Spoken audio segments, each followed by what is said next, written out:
ฮะก็สิฮอดบรรยากาศยามค่อยค่ำลงแรงละ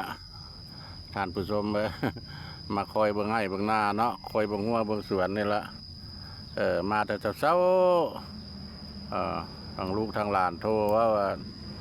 รถเขาเฮ็ดทางย่างเขาอันนี้ละเอารถมาโคเนาะจกอย่างลักหัวไม่แก้นนามักจับที่ห้าว200 ปลายเมตรเฉพาะทางติดกับทางเลขที่13มันละมันก็มุ่นไปได้เนาะท่านผู้ชมเนาะเราออกมาแล้วเขาเลยเฮ็ด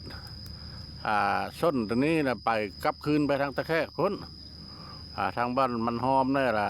ทางไปทางกุชีเพื่อนเนาะแล้วเขายังบ่ทันได้เฮ็ดแล้วก็เลยได้หาน้ำไม้น้ำมันแต่ละชิลบเล่าเต้าขึ้นเมื่อละทานผสมเลยคือเป็น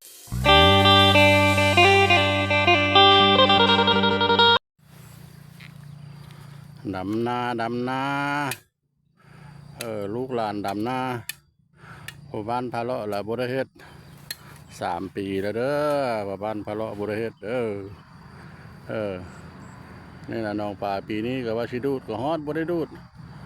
หันนี่หันนี่โดดโอ้ยน้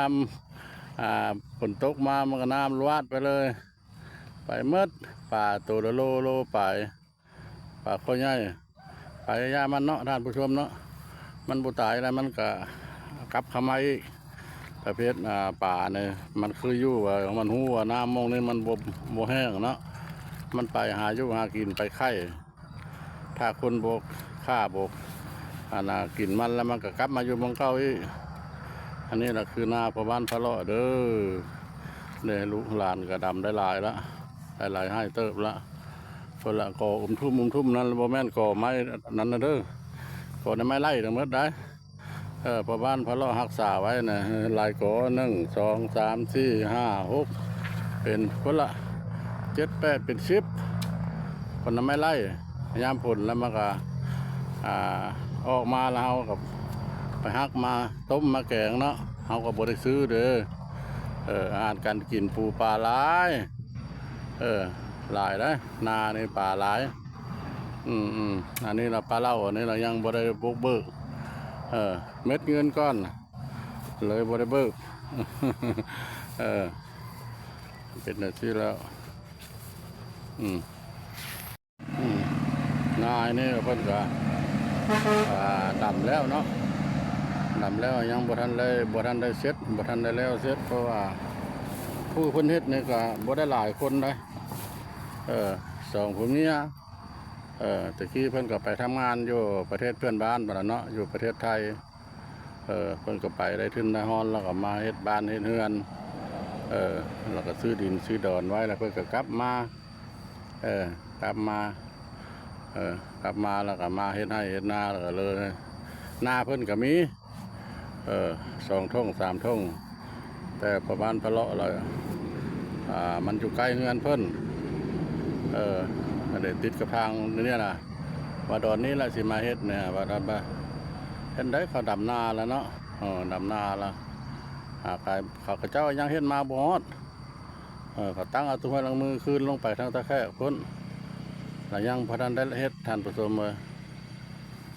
อันนี้แหละคือให้คือนาพระบ้านพะเลาะเด้อมันบืนมากับมาเฮ็ดหัวมามางหัวรถเพิ่นดุดแล้วมันเสียหายเนาะแต่บ่ทันได้เพิ่นยังเพิ่นได้ดุด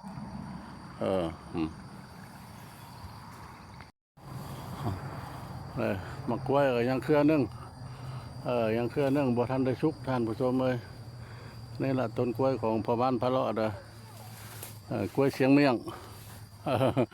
สวนกล้วยเสียงเมียงมีตัวป้าตะดงนะปีหนึ่งเสียงเมียงบ่อเนาะสินไส้เนาะเพิ่นว่าสินไส้ทางให้ทางปีนี้ปีหน้าจึงค่อยฮ้อนเพิ่นว่า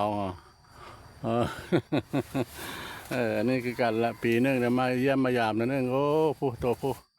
มีมักปีมันเด้อผู้มักปีมันผู้ปากใหญ่เนอะ กำลังออกกำลังออกกำลังออกได้2 วี 3 วีแล้วพวกอยู่เทิงพวกท่านผู้ชมสวนกล้วยเสียงเมืองอันนี้ก็ลูกหลานเพิ่นคาดไว้แล้วแล้วยังเพันดำคาดไว้เท่าไรมือก็ได้นาประมาณพะเลาะนะฮะคาดไว้เป็นทิศ2 ทิศดำก็ได้เพราะว่าดินนี่มันเป็นดินดากล่มเพียงหัวเข้าในท่านผสมเลยเข้านี่ตีตะบดำใส่เขียวอ้วนขึ้นมาแล้วอันนี้แหละพอบ้านพะเลาะเฮ็ดเนี่ยได้100 สอบเด้อปีนึงนะพอบ้านพะเลาะเฮ็ดเองแต่ข้าวสมัยยังมีเหือมีแห้งเนาะได้100 สอบ96บรูด